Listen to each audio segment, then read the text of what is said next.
所以你變咗去睇醫生有時唔使錢啦，又或者去睇專科要俾5蚊啦，咁都係睇呢個計劃規劃落嚟嗰個保障係點。聯邦醫療保健 A 同埋 B 原有㗎啦，係咪？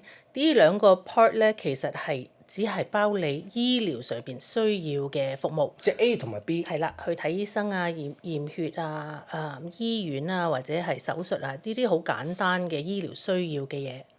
但係 C 嚟講嘅話咧，佢係包含住 A、B 同埋 D 嘅。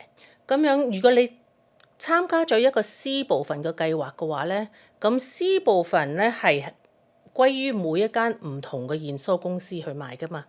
咁啊，呢啲 C 部分咧，啲公司咧係根於 CMS 即係聯邦嗰個規則去規劃佢哋嗰個計劃嘅。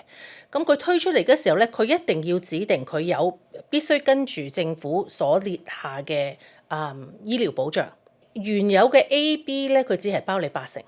咁你自己要俾20%㗎嘛？咁你諗下，你真係用咗個 A 入院，佢只包80%，你個20%其實都幾昂貴嘅，係咪？啱啊。所以你個 B 都係一樣，所以變咗咧，政府就好推薦，即係我哋嗰啲老友記咧，去參加一個C 計劃，因為個 C 計劃會將你嗰20%變為共付費。或者係自付費，所以你變咗去睇醫生有時唔使錢啦，又或者去睇專科要俾5蚊啦，咁都係睇呢個計劃規劃落嚟嗰個保障係點。